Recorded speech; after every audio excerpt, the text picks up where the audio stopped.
The Mark Twain Award recognizes outstanding books suitable for 4th through 6th graders.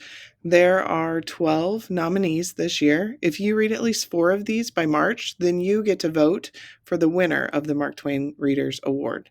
Let's check out a book trailer for each of these books. Of her 2 granddaughters, Grandma Yvette clearly prefers Ruby Taylor's perfect and perfectly Jewish cousin Sarah. They do everything together, including bake cookies and have secret sleepovers that Ruby isn't invited to. 12-year-old Ruby suspects Grandma Yvette doesn't think she's Jewish enough. But when Sarah starts acting out, trading in her skirts and cardigans for ripped jeans and stained t-shirts, and getting into trouble at school, Ruby can't help but be somewhat pleased. Then, Sarah takes things too far, and Ruby becomes convinced that Sarah is possessed by an evil spirit that Ruby may or may not have accidentally released from Grandma Yvette's basement. Ruby is determined to save her cousin, but can an evil spirit only be expelled by a pious Jew? If Ruby isn't Jewish enough for her own grandmother, how can she possibly be Jewish enough to fight this spirit? Will Ruby be able to save her cousin? And will she ever convince Grandma Yvette that she's enough just as she is? Read The Two Wrong Halves of Ruby Taylor to find out.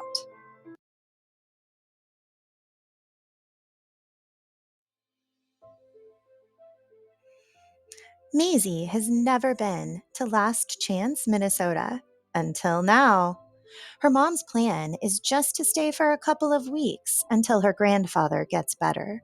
But plans change, and as Maizy spends more time in Last Chance, where she and her family are the only Asian Americans, and at the Golden Palace, the restaurant that's been in her family for generations, she makes some discoveries. For instance, you can tell a lot about someone by the way they order their food. And people can surprise you, sometimes in good ways, sometimes in disappointing ways. And the Golden Palace has secrets. But the more Maisie discovers, the more questions she has. Like, why are her mom and her grandmother always fighting? Who are the people in the photographs on the office wall? And when she discovers that a beloved family treasure has gone missing and someone has left a racist note, Maisie decides that it's time to find the answers.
Minnie lives in the poorest part of Mumbai, where her access to water is limited, and she often has to wait in line for hours to use a communal tap. Her access to water, though, has been threatened by water shortages and water thieves, and she accidentally witnesses the theft of water one night. Minnie starts working as a maid in a high-rise apartment building in Mumbai. There, she sees that water comes from every faucet, but as she is working there, she comes face to face with one of the water thieves she witnessed that night. Does she have the courage to turn the water thief in to the police, even if it is risking her job and her life? Find out what happens to Minnie in Thirst by Varsha Bajaj.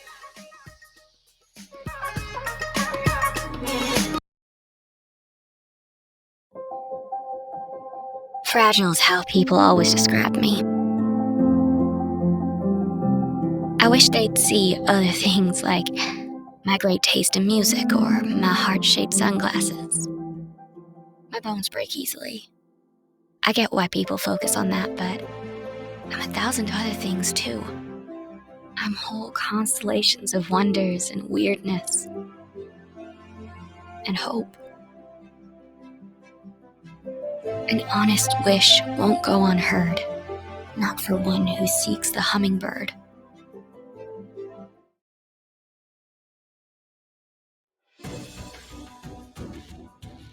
Meet Resilience, a Mars rover determined to live up to his name. Res was built to explore Mars. He was not built to have human emotions. But as he learns new things from the NASA scientists who assemble him, he begins to develop human-like feelings. Maybe there's a problem with his program. Human emotions or not, launch day comes, and Res blasts off to Mars, accompanied by a friendly drone helicopter named Fly.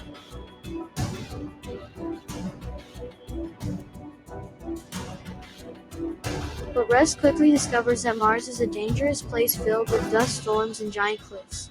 As he navigates Mars's difficult landscape, Res is tested in ways that go beyond space exploration.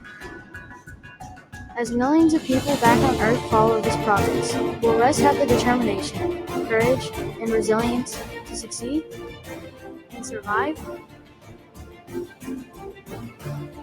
Find out in A Rover Story by Jasmine Warden. A 2024-25 Texas Blue Bond Award nominee.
When he first started seeing ghosts, Max mistakenly assumed everyone else could see them too. Now, after years of being blamed for the pranks of mischievous spirits, Max is determined to do whatever it takes to make himself normal. But when he's sent to spend the summer with his eccentric grandfather Ramhart, being normal becomes impossible. Here in Glimmerville, bakeries sell enchanted pies. The lake is infested with mermaids. The town's beloved ghosts roam free. And Ramhart himself is celebrated as the world's most famous monster hunter. At first, all Max wants is to survive the summer. But the more time he spends in Glimmerville, the more he starts to wonder if he's finally found a place where he can truly be himself. But when a supernatural attack steals Ramhart's soul, Max, with the help of a few new friends, must go on a quest to find his grandfather's renowned field guide, an enchanted book that contains all the knowledge Ramhart has gathered about defeating unearthly nemeses. And if they don't find the book fast, Glimmerville will crumble into chaos, and Max will lose the only person who's ever made him feel at home.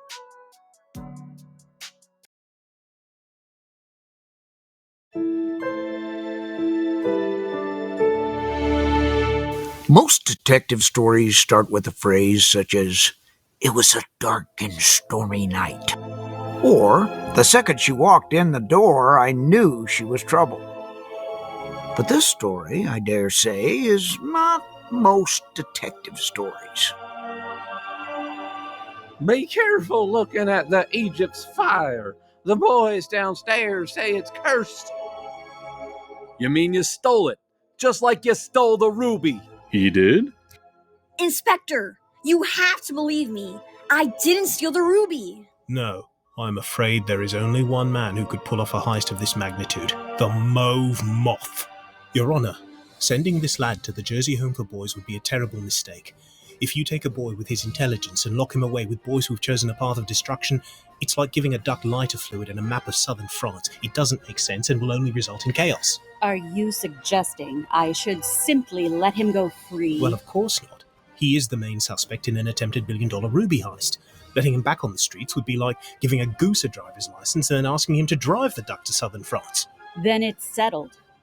John Borhog, you are now the ward of Inspector Todius McGee. Wait, what?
My name is India Hill Brown, author of The Forgotten Girl, and I'm here to tell you about my newest novel, The Girl in the Lake.